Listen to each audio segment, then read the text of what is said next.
वहाँ पे एक अधिकारी था, वो ऊंची आवाज में उंगली फिंगर दिखा के मेरे से बात करने लग गया। नेता बन के चमचागिरी करा इंजीनियर बैठे खाई सरकार के पैसा तलवा चाट नेता बन के।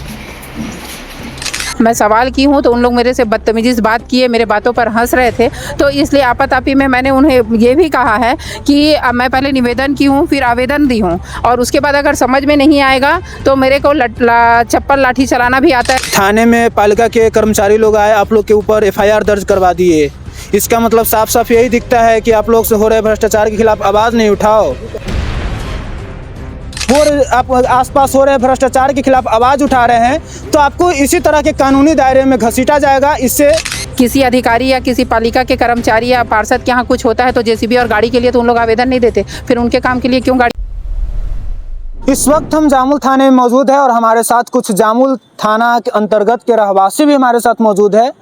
सबसे बड़ी बात यह है कि आजकल भ्रष्टाचार हो रहे हैं खिलाफ अगर आप आवाज़ उठा रहे हैं तो आपके ऊपर भी कार्रवाई हो सकती है, अपराध दर्ज हो सकता है और तरह तरह के कानूनी प्रक्रिया में आप घिर कर उलझ कर रह जाओगे। इससे ये साबित होता है कि आप हो रहे भ्रष्टाचार के खिलाफ आवाज़ मत उठाओ। और हमारे साथ कुछ महिलाएं भी मौजूद हैं, इनसे ही जानते हैं कि क्या कुछ पूरा मामला है, क्या हो। कल मैं जामुल पालिका बहनों की समस्या लेकर गई थी, है ना, और वर्तमान में 15 दिन से 20 दिन पहले से मैं लगातार इंजीनियर से बात कर रही थी। एक बशीर खान है, उनसे बात करी थी। केदार बंछोड़ से मैं बात की कि मेरे को 1 घंटे के लिए जेसीबी दे दो, रोड को समतल करा दो, मुरूम डालवा दो, या कहीं का डस्ट मटेरियल होगा उसको डलवा दो, आवाजाही बन जाए, बच्चों को स्कूल जाते बन जाए, महिलाओं को पानी की सुविधा हो जाए। मूलभूत सुविधा तो वही आता है क्या, रोड, रास्ता, पानी और बिजली, और यही 3 के लिए तो पालिका हम आम जनता से टैक्स लेती है। अब इस मुद्दे पे बात हुआ, मैं लेटर भी दी हूँ, आवक जावक में 11 तारीख को मैं लेटर भी दी थी, रिसीविंग भी ली थी। उसके बाद 13 तारीख को कलेक्टर में भी लेटर दी हूँ इसके बारे में कि वहाँ पर एक रोड का पक्की निर्माण होना चाहिए। ACC CSR में भी मैं 6 जगह आवेदन भी दिए हैं, रिसीविंग भी लिए हैं। अब अगर 7 दिन तक कार्रवाई नहीं होता तो 8वें दिन या 9वें दिन मैं 2-3 बार गई तो बोले आप आती हो, बाकी लोग नहीं आते हैं। बोले तो वो इंजीनियर पूछा मेरे बाकी लोग नहीं आते, तो मैं बहनों को बोली कि बहन तुम लोग को समस्या है, मेरा रहना तो 6 नंबर वार्ड में होता है, लेकिन 18 नंबर में तुमको समस्या है, तो चलो मेरे साथ पालिका साहब बुलाए हैं बोल के लेके गई। वहाँ पे एक अधिकारी था, वो ऊंची आवाज में उंगली फिंगर दिखा के मेरे से बात करने लग गया। तो वो अधिकारी नहीं, एक प्राइवेट ठेकेदार है, वो वहाँ पे बैठा था ठेके के मामले पे। और वहाँ पर मैं एक आम नागरिक हूँ, समाज सेविका हूँ, जनता के मुद्दे को लेकर पालिका में जाऊँगी। मैं पालिका घेराव करने या कुछ करने नहीं गई थी। मैं सवाल की हूँ तो उन लोग मेरे से बदतमीजी से बात किए, मेरे बातों पर हंस रहे थे। तो इसलिए आपातापी में मैंने उन्हें ये भी कहा है कि मैं पहले निवेदन की हूँ, फिर आवेदन दी हूँ, और उसके बाद अगर समझ में नहीं आएगा तो मेरे को चप्पल लाठी चलाना भी आता है सर। ये चीज़ से मैं उनको उद्बोधन भी की हूँ। तो भाई 1 घंटे के लिए जेसीबी देने के लिए या रोड को बनाने के लिए ये कौन सा तरीका है कि मेरे को आवेदन देना पड़ता है। किसी अधिकारी या किसी पालिका के कर्मचारी या पार्षद के यहाँ कुछ होता है तो जेसीबी और गाड़ी के लिए तो उन लोग आवेदन नहीं देते, फिर उनके काम के लिए क्यों गाड़ी पहुँचती है।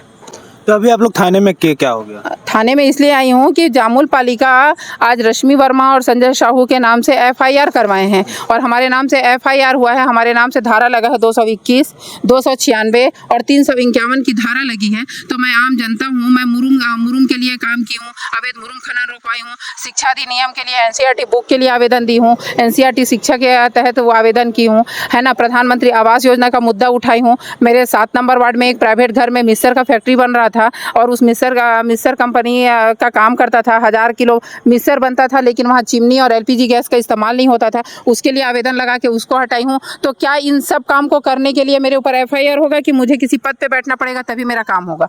और यहाँ थाने में अगर मैं FIR करने आई हूँ तो अभी TI सर नहीं है, लेकिन उनके अधीन में नीचे में जो अधिकारी सर हैं वो मेरे रिसीविंग दे रहे हैं। मुझे रिसीविंग नहीं चाहिए।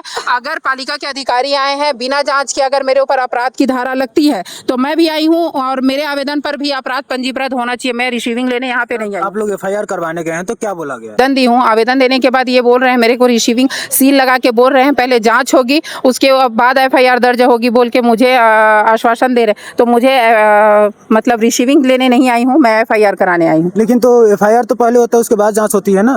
तो जब उनके मुद्दे में आज उन लोग आए हैं पालिका वाले, तो क्या 1 घंटे में क्या जाँच की है जामुल थाना? 1 घंटे में क्या जाँच की है कि रश्मि वर्मा और संजय साहू के खिलाफ 3 धारा लगा के FIR दर्ज करा दिए। जब उनके लिए FIR दर्ज करा, उनके आवेदन पे FIR दर्ज किए हैं, तो मेरे आवेदन पे FIR दर्ज क्यों नहीं करेंगे? दीदी आप लोग कल पालिका में भी गए हुए थे। हाँ, हम लोग पालिका कल गए थे। दीदी बताइए, तो हम लोग जाने हैं कि एफआईआर कराएं करके, इसलिए आए हैं कि क्या हो गया करके। हम लोग तो कुछ बोले भी नहीं है वहाँ, तो उल्टा हम लोग जब गए थे वहाँ तो सब लोग बोल रहे थे करके, पूरा हंस रहे थे, कोई हम लोग को सुन ही नहीं रहे थे। और एफआईआर क्यों कराया है वो नहीं पता। इसका मतलब आप लोग आवाज़, अब पालिका में आप जाएंगे तो अब भ्रष्टाचार के खिलाफ आवाज़ नहीं उठाएंगे? क्यों नहीं उठाएंगे? थाने में पालिका के कर्मचारी लोग आए, एफआईआर दर्ज करवा दिए। इसका मतलब साफ साफ यही दिखता है कि आप लोग से हो रहे भ्रष्टाचार के खिलाफ आवाज़ नहीं उठाओ। क्या बोलना चाहेंगे इस पर? दबाना चाहते हैं आप लोग। अच्छा कार्य के लिए मत करो, ऐसे वाले हैं यहाँ पे। तो भ्रष्टाचार का काम सुनवाई ज़्यादा होता है, अच्छा का कहाँ सुनवाई होता है। हमारी मैडम हमारे लिए अच्छा कार्य कर रही है, हमारे गरीब लोग के लिए अच्छा करी, क्योंकि बच्चे लोग गिर जाते हैं। 2 हाईवा मुरुम गिरवाई, उसके लिए ट्रैक्टर देने के लिए उनको तकलीफ है पालिका को, जेपीसी देने के लिए पालिका को मुसीबत है। उनको बताइए तो हम लोग जाए कहाँ? टैक्स के लिए कैसे आ जाते हैं? हमारे पास नोटिस आ जाता है, घर का टैक्स पटाओ, नल का टैक्स पटाओ, कचरे का टैक्स पटाओ। हम गरीब आदमी इतना टैक्स है बोलते हैं, तो पता हम लोग पालिका में पटाते हैं कि नहीं? तो हमारा भी तो फर्ज बनता है ना कि हम जाएं और हम भी हक मांगे अपना। तो हमारे लिए कहाँ गलत काम कर रही है मैडम? अच्छा कार्य कर रही ना, तो अच्छा कार्य करने के लिए थाना तक पहुंचा दिए। ये कहाँ का है? पालिका के कर्मचारी लोग यहाँ पर आकर एफआईआर दर्ज करवाए हैं, जिसमें कहा गया है कि गाली गलौज किया गया है, मारने की धमकी दी गई है। नहीं, वैसे तो कोई बात नहीं हुई। मैं तो नहीं आई थी, लेकिन सुनाई में पड़ा है ऐसा कुछ बात नहीं हुआ वहाँ पर।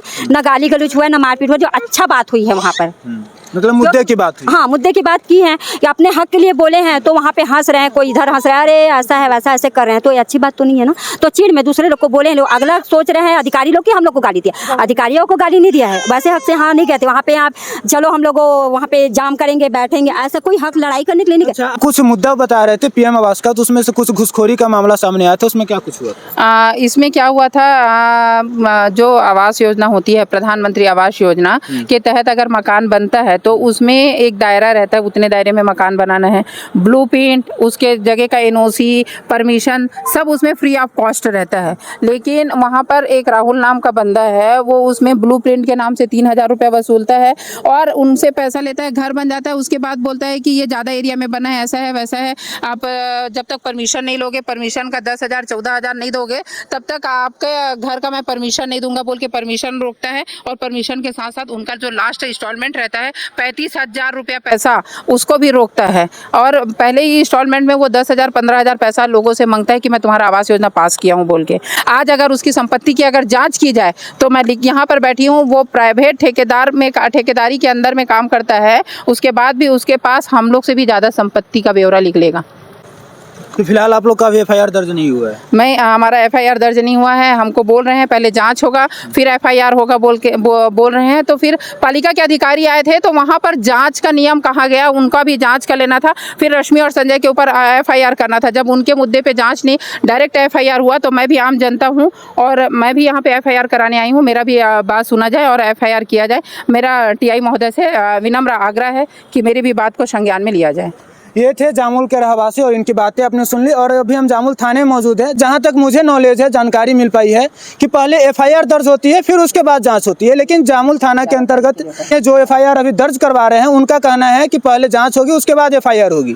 आपको क्या कुछ जानकारी है वो बताइएगा। फिलहाल इस मामले को लेकर ये देखने को मिल रहा है कि अगर आप आसपास हो रहे भ्रष्टाचार के खिलाफ आवाज़ उठा रहे हैं तो आपको इसी तरह के कानूनी दायरे में घसीटा जाएगा। इससे साफ साफ पता चलता है कि आप भ्रष्टाचार जितने भी हो रहे हैं उसको खुलेआम होने दो, आपके ऊपर कार्रवाई नहीं होगी। अगर उसके ऊपर आप आवाज़ उठा दो तो आपको कानून के दायरे में तरह तरह के धाराओं में आपको लपेट दिया जाएगा। आप कोर्ट कचहरी का भाग दौड़ करते रहो, ऐसे ही होता रहेगा।